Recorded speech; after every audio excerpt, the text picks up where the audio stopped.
Hi there, welcome back to Quizzing Friendly. In today's video, I'd like to explain band descriptors, public version of band descriptors of IELTS speaking test. You may be wondering as to how the examiner gives you a certain band score. Well, the examiner has at his or her disposal description of features of speaking for candidates at a certain band score.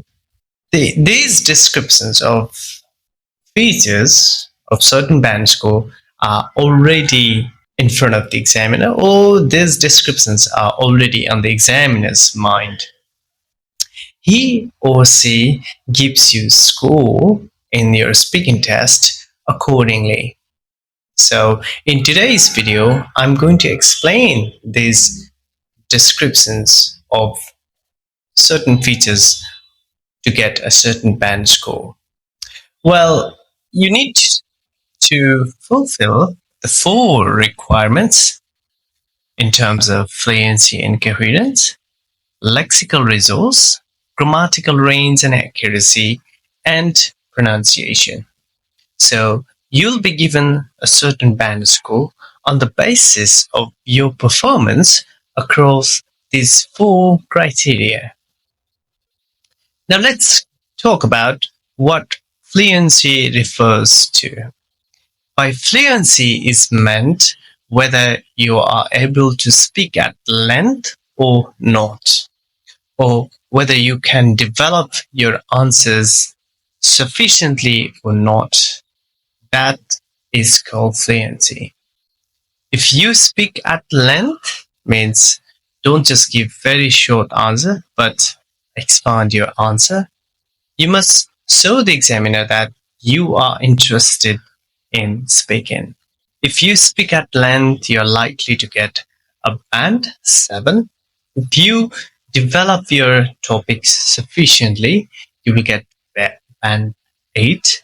And if you speak naturally, without hesitation, without pause, without repetition, you will get a band 9 in fluency and coherence. And you'll also need to keep one more thing in mind to get a high band in fluency and coherence, which is whether you are able to use a wide range of discourse markers or not. For example, in this way, as far as I'm concerned, at times, sometimes when it comes to. If you use a wide range of such discourse markers and fillers instead of repeating yourself, instead of correcting yourself too often, you're likely to get a high band score. If you look at a band description of band 5, you will see that the candidate speaks with slow speech to keep going, and simple topics, good fluency, but complex topics, there is hesitation. So if you want to get a high band in fluency and coherence, you will need to speak naturally, speak at length, or develop your answers sufficiently.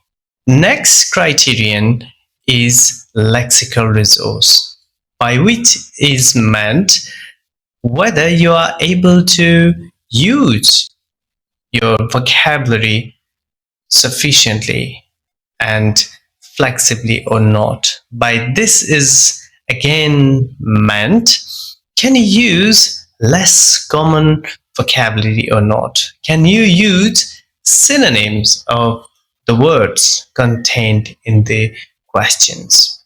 It also means, can you use less common idiomatic expressions or not? Can you use collocations, natural combination of words accurately and appropriately or not? This falls under lexical resource. And the next criterion is grammatical range and accuracy. There are two things, in fact, grammatical range and accuracy. Grammatical range means, can you use just simple sentences, or can you use simple, compound, complex sentences? Can you use a wide variety of complex sentences or not, using subordinate clause, different forms of subordinate clause like adverbial clause, relative clause, nominal or non-finite clause or not? And can you use these sentences accurately or not? That falls within accuracy. For you to get a band 7, you'll need to produce frequent error-free sentences. Your sentences should not contain too many mistakes. You should not make mistakes, for example, in the use of articles, a, and the prepositions at, in, on, between. You should not make mistakes in the use of singular and plural nouns and verbs like it's, it, finish, finishes. And you should not also make mistakes in the use of tense. For example, if you are talking about something that happened in the past, you are supposed to use past tense or past tenses instead of present or future. And then last criterion is pronunciation. By pronunciation, a few things are meant. For example, can you use, can you pronounce words accurately or not? Can you produce the vowel and the consonant sounds similar to the way native speakers do? For example, do you say relative or relative? Do you say increase or increase? So next, do you put stress on correct parts of words, correct parts of sentences or not? That falls within stress intonation. Next, can you use chunking or not? By chunking is meant dividing your sentences into smaller, meaningful units and saying one unit at a time, not saying one word at a time like this. That's chunking.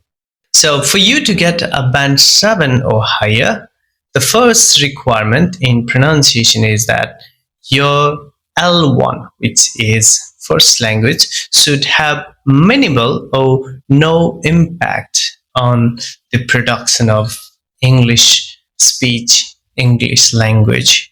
Your accent, first language accent or L1 accent, should not impact on the intelligibility or understandability of the speech that you produce.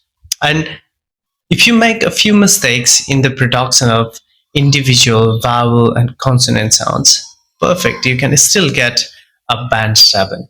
Unless these mistakes that you make in pronunciation lead to misunderstanding. Well, with this, we finally come to the end of today's lesson. So today I explain band descriptors, public version of band descriptors of speaking for the IELTS test. So if you do have any queries about the topic that I covered today, please feel free to ask me the questions in the comment sections below. Until the next video, take good care of yourself and your family. Good luck with your studies.